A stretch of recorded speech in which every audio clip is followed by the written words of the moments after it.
16, black, and have family down in Alabama. They farm and own a huge amount of land down in Huntsville. My uncle owns a big house and a bunch of trailers they put out in the woods for hunting or camping. My cousins from down south suggest that we go out there to camp. They know I'm a city kid from Chicago, so they tease the fuck out of me.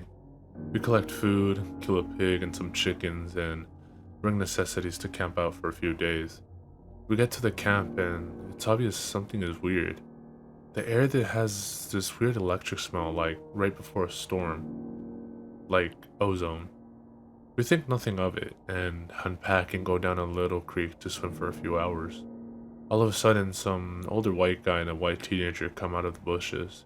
He has a shotgun in the crook of his arms and says hello, and asks us what we're doing this far back in the woods.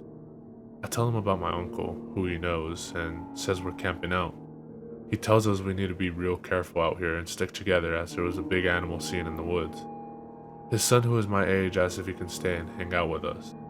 He says okay, so we end up playing football, dicking around with me. There's the white kid Tanner, 5 of my cousins, and then 4 of their friends. In total, there were 5 girls and 6 boys. We were all about 15 to 17. We ended up just dicking the day away, so we head back to the camp and pulling out some stuff for a campfire, even though the trailers both had kitchenettes. Tanner says that his family property sits up against my uncle's, and he wants to run home and asks his dad if he'd come out camping with us. My cousin Rooster says he's going to go with him since it's going to get dark soon. One of the girls also wants to tag along. It's about 7 o'clock and it's starting to get pretty dark. Take flashlights and take the trail towards Tan's properties. The rest of us chill. We make s'mores, drink, and kiss on the girls. About 30 or 40 minutes later, there's the smell of ozone again. You could smell it over the smell of the fire we had started. And this really nasty, coppery smell like right after you had a nosebleed and it stopped. It wasn't exactly like dried blood, but it was that nasty metallic back of your throat smell. We immediately think that it's some kind of an electrical malfunction or someone left a hot plate on or some shit. We search the trailers and nothing is on, and we can all smell it. All of a sudden, we can hear people booking down the path towards us, and Rooster, Tan, and the girl all come running into the clearing out of breath. And they don't even break stride, they all run into the trailer, right by where the fire is. We all get the fuck out of there and into the trailers. They end up calming down. Even Rooster's is fucking crying his eyes out at this point. All the while, the fire is guttering lower and lower, so my cousins say, fuck it, and are about to go outside to get the generator out of a shed between the trailers. Tanner goes, fuck no, lock the front door, ain't nobody else going outside. He's been crying too, and his eyes are bloodshot and puffy, and his pants are dirty as shit. He goes on to tell us that they went up to his house. His father said sure, he could go out camping, but to make sure they were careful on the way back, and that maybe they should take one of the hunting rifles just in case. Evidently, Tanner had seen something in their yard a few days ago. One of the pigs had come up, ripped up and half eating. They assumed it was just some big cats or coyotes, even though they don't usually fuck with the live animals. He had gone upstairs and packed his stuff and told his dad they would be okay without the rifle because coyotes avoid people, so they started walking back towards where we were camping. So, Rooster finally stops crying and shaking, the girl already had, but she was just staring out the window with a dumb look on her face. He says they had gotten halfway into the woods towards the camps when they started to hear shit in the forest. It was almost pitch black by this time, so they weren't sure at first what the fuck it was. The girl says that she's heard something in the bushes right off the trail and they all beamed their flashlights over there. There's someone standing back in the woods in a little hollow. Rooster said they shouted at him and told him he was scaring the fuck out of them and what a dick he was. He says that's when he realized that guy was facing away from them. So they keep walking, and they start smelling the nasty coppery ozone smell. They say that they look off into the forest on the opposite side, and it's a dude standing in the forest, backward, slightly closer to the path. So now they start power walking and Tan keeps going. I should have taken the fucking rifle. As they're telling the story, the smell's super strong, even inside the cabin. They say that after they started walking faster, kind of a low gibbering had started coming from both sides of the wood, and as they started booking it back to the trailer, The girl said she had flashed her flashlight out in the woods to the side of them and had seen something jerking itself through the woods. The gibbering just got louder and louder, and when they could see that light from our campfire, something that just came out of the woods about 40 yards behind them onto the track, and they had just flat out ran as hard as they could to the trailer. So we're out in the fucking woods, and we're assuming at this point it's just some rednecks or shit trying to fuck with us. All of a sudden, my other cousin Junior starts going on about how he went to school with a native kid that was telling him about the Goatman or some shit. We promptly tell him to shut the fuck up because we don't need no spooky talk right now. But he just keeps on going on and on about how it's the fucking Goatman and how we're in his woods and blah blah blah. Now at the time, I've never heard of this Goatman or any of that, but then a couple of years ago, the year before I graduated from college, I had met him for a roommate and I ended up asking him about it. And to sum it up, it's basically a fucking man with the head of a goat and he can shapeshift and he gets among groups of people to terrorize them. It's also supposed to be kind of like the Wendigo. It's bad mojo to even talk about it and even worse if you see it. Keep in mind, I didn't know this back when I was 16, so my cousin is the goat man's going to get in and fucking get us. And the girls are all terrified and my cousins are all fucking trying to figure it out. If it's just some hillbillies or if it's some animal. So all of a sudden, the smell just goes away. Like to this day, I haven't experienced anything like it. Like usually, smells fade away or lessen. It was just literally there 1 second, and then not the other second. So, it's after an hour, making it around 9 or 10. We've stopped shitting bricks enough to go back outside and stoke the fire again. We figure it was just some assholes trying to fuck with us. So we don't go back home, because we think if we do, they'll chase us through the woods or some crazy shit. Nothing else weird happens that night. We stay another night, and for the main part of the night, nothing happens. At about 1 in the morning, we're outside getting drunk and telling ghost stories. As someone is finishing some too spooky story, I don't remember what it was about. The smell comes back. It's so fucking strong and one of the girls literally just starts vomiting. I stand up and you could feel how clammy the air is. I say we should get inside and this isn't right. We should have just fucking left. We all go back inside and we're standing around. My cousin just keeps on going on about how it's the goat man, and my cousin Rooster tries to shut him the fuck up. And all the while I'm just feeling that something's wrong and I can't figure out what the fuck it is. We end up sitting in there for a while. The smell is just as strong and we're terrified and all huddled in this camper. We end up cooking brats for everybody because nobody wants to go outside. It's one of those packs with 4 brats. We have a total of 3 packs. I grill them up on the stove and give everybody a hot dog. I get mine. After a while, one of my cousins gets up and goes over the pot to get another one. He starts grumbling about how I get 2 brats and everybody else only got 1. And I look at him like he's fucking stupid. I tell him that everybody only got 1 because there was only 12 brats. If he wants more, he should just open up a new pack and cook some more. That's when the girl that had been out with Rooster and Tan just starts screaming, "Oh Jesus, oh Lord, get it out." She's crying and shivering, then it dawns on the cousin standing up what the fuck is wrong. Me and him both glance around the room, and then I feel my heart fucking sink. I run the fuck out of the cabin and the girl runs out with us. The trailer door is banging against the side of the trailer as everybody books it out the cabin. One of my cousin friends asks us what the fuck is wrong. I start counting us. There's 11 now. I shit you not, my cousin verified. There had been 12 people in the cabin, but being that everybody didn't really know each other well, nobody had really noticed the whole fucking time that there was an extra person. And then I realized earlier that I had kind of noticed something was off. You know when you're just dicking around having a good time, that you don't sweat the smallest shit, and you don't even keep track of certain stuff? I'm dead sure that someone else had been in the trailer with us, and that they'd been there for at least a fucking day, eating with us. What makes it worse is, I could figure out which one, because I don't think anyone ever actually interacted with the other person, the goat man. The girl kept praying to Jesus and we're all sitting outside. Eventually we get big ass sticks and go back in the cabin, but there's nobody there. We count again, and there's 11 people. We go back into the trailer and lock the door.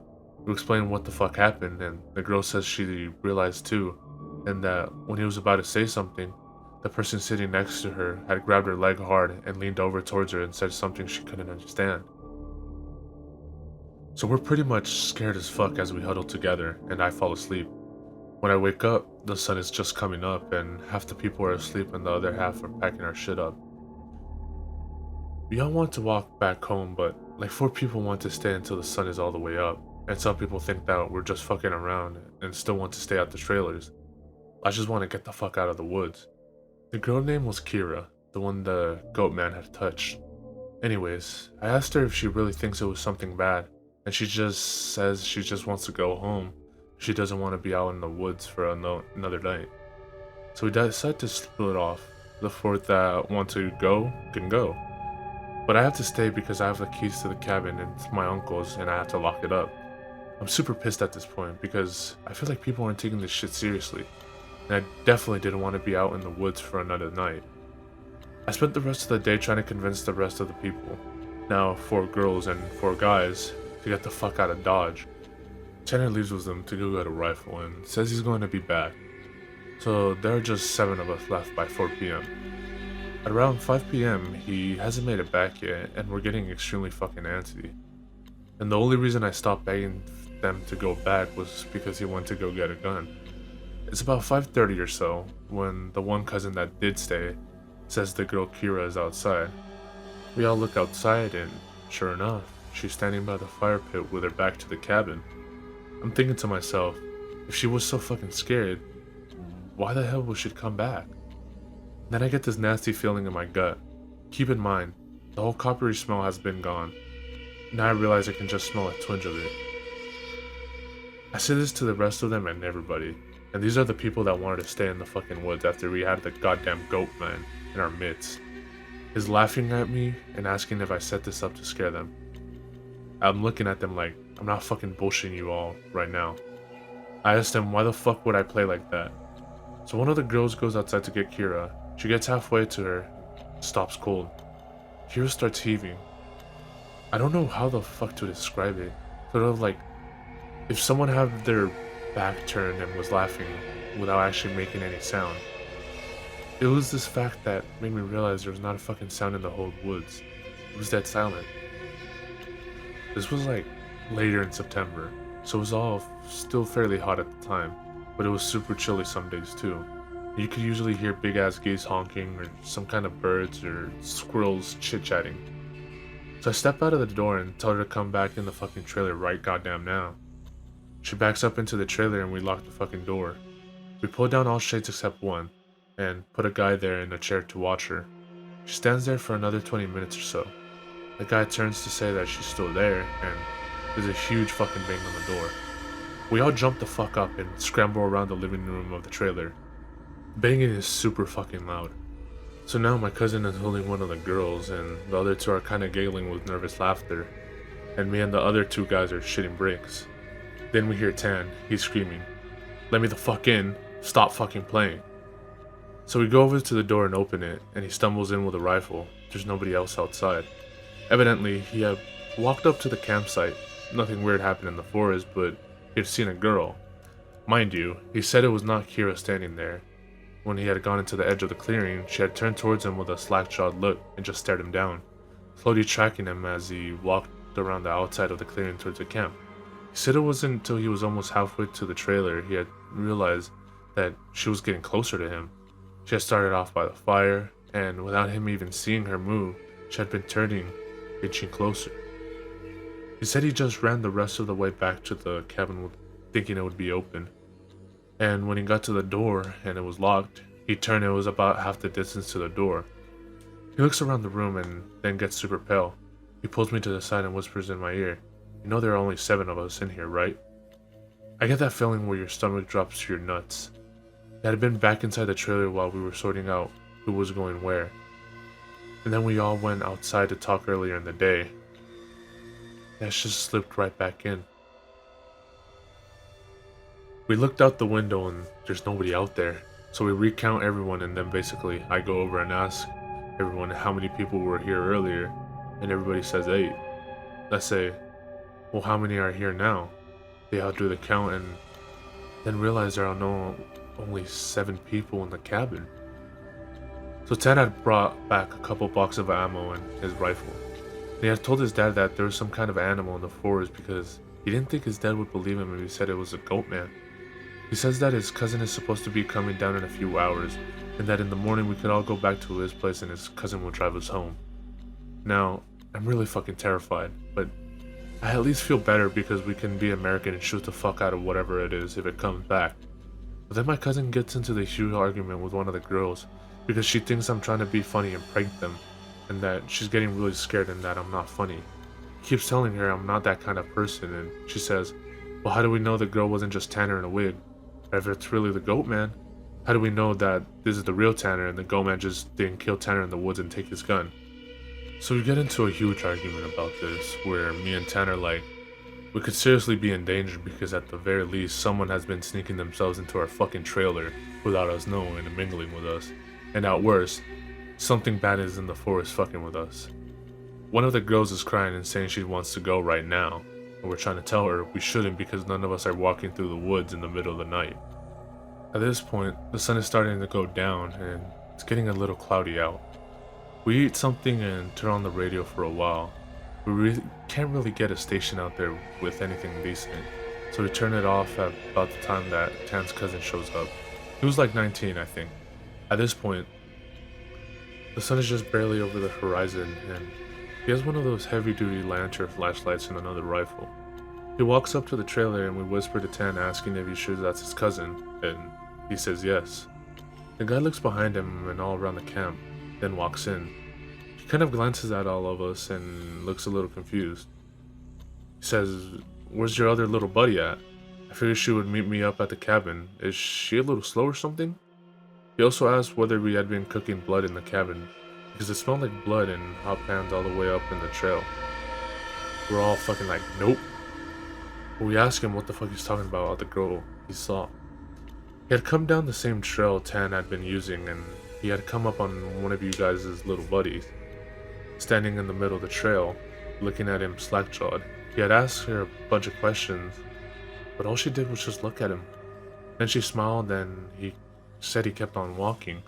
She couldn't seem to keep up with him and kept lagging a little behind him. He said he asked her if she was hurt or something and if she needed any help, but she had continued to stare. Eventually he had been walking and turned around to end in the trail, but when he turned around and went back to see if she was okay, the trail was empty. He'd assumed she had taken some shortcut through the woods to our trailer. We told him the whole story of what's been going on. I half expected him to say we were full of shit, but he just listened and then sat down on the couches in the living room. Tanner's cousin gets back to the girl. He says when she had kept trying to lag behind him, it had kind of weirded him the fuck out, so he tried to keep her in front of him, but no matter how slow he walked, she was always lagging a little bit behind. That he smelled his nasty smell, and it got stronger as when he got to the camp. Eventually, it got really strong. She had said something really low that he didn't catch, and when he had turned around, she had been right the fuck up on him, and he stepped back from her. It was at this point he asked her if she was okay, and if she wasn't, him to carry her back the rest of the way, and she just kept staring. He said he reached out for her as in to grab her on the shoulder, but he must have misjudged the distance because she was way off to the side where he put his hand, like she moved while he was looking dead at her. So at this point, we know the shit's real, unless Tan is playing a joke, which we can tell he's not because he's almost pissing his pants. So they load up the rifles, we eat some more, and we just kinda sit around until 11. To this fucking day, every time I think about it, I really pray to God it's just some huge prank that my cousins played on me and just never revealed so I would shit the rest of my life. At around 11, the stink of copper turns into actually nasty, gross blood-like smell. Like cooking blood and singed hair. Tan and his cousin Reese get the fuck up instantly and grab the rifles. There's like a half knocking, half clawing at the door, and I shit you not, there's his voice, and it sounds like when you see those YouTube cats and dogs who owners teach them how to talk. It says in his halting, weirdly toned voice, "Let me the fuck in. Stop fucking playing." It made my nuts fucking creep against my body, and one of the girls just starts crying and calling on Jesus. It was so fucking obviously not a person talking. It didn't have the right cadence, and that's some shit I would never realize until that moment. But all people have a certain cadence when they talk, no matter what language. All people have a certain rhythm to talking. This shit didn't have any kind of cadence or rhythm. One of those YouTube cats, that's what the fuck it sounded like outside the door. So now I'm in full terror mode. We keep on yelling outside, "Who is it? Stop fucking around, man." And it just keeps on saying, "In," or "Let me the fuck in," for almost 15 minutes. It sounded like this almost, just not funny.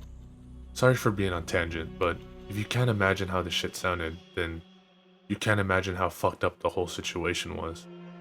So then the smoke goes away for a while, and for the next hour or so, you can hear someone basically creeping around in the woods and shit. Every couple of minutes it'll come back to the door and say something. Finally, when the smell fades away, it's about around 2 in the morning right now. Reese says, "Man, fuck this," and opens the door and walks outside with his rifle. He fires a shot into the air and says something to the effect of, "In the name of Jesus Christ, go away." He fires 2 more times, and then, from the woods right up against the river across the trailer, it sounds like something is slowly gibbering and hooting.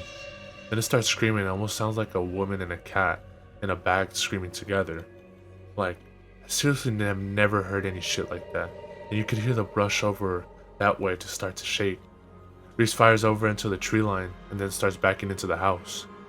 We lock the door and we can hear the shit keening and screaming. Reese says something had come out of the bushes, super low to the ground and crawling towards the cabin. He had shot at it. Pretty much.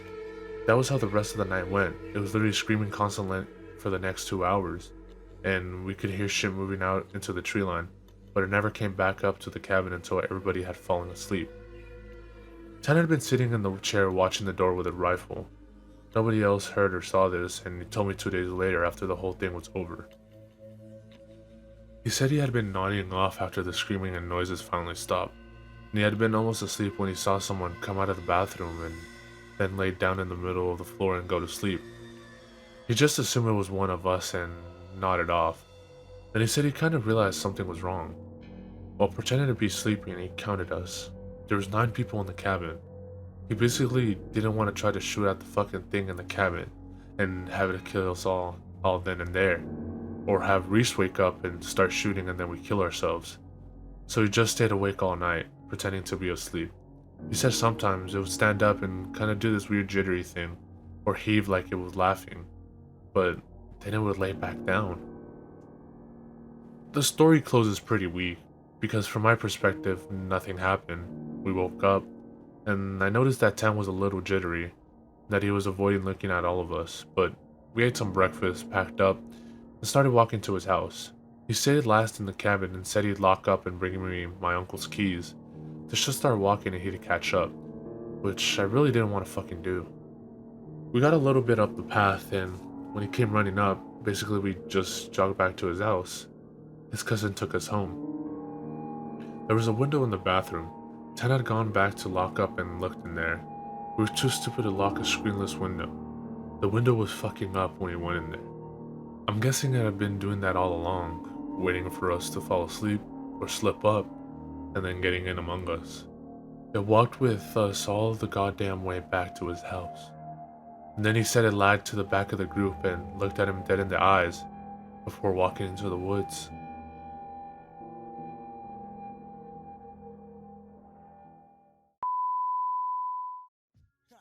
In this little shop of horrors, that's how we get down. Yeah, enter, the project's on the prairie, scary. Greet you at the gate with Bloody Marys. Blood, a rail full of blood. Back to the cemetery, get more blood. Standing on the grave, drinking blood, smoking bones. We seen a crew of ghouls running by with stolen tombstones. With Hell's Angels on the chase, they lust to bust a black skull. Want you embrace, they tie you up in chains and they stomp on your face. They go to purgatory and they beat the fucking case. I look around, man.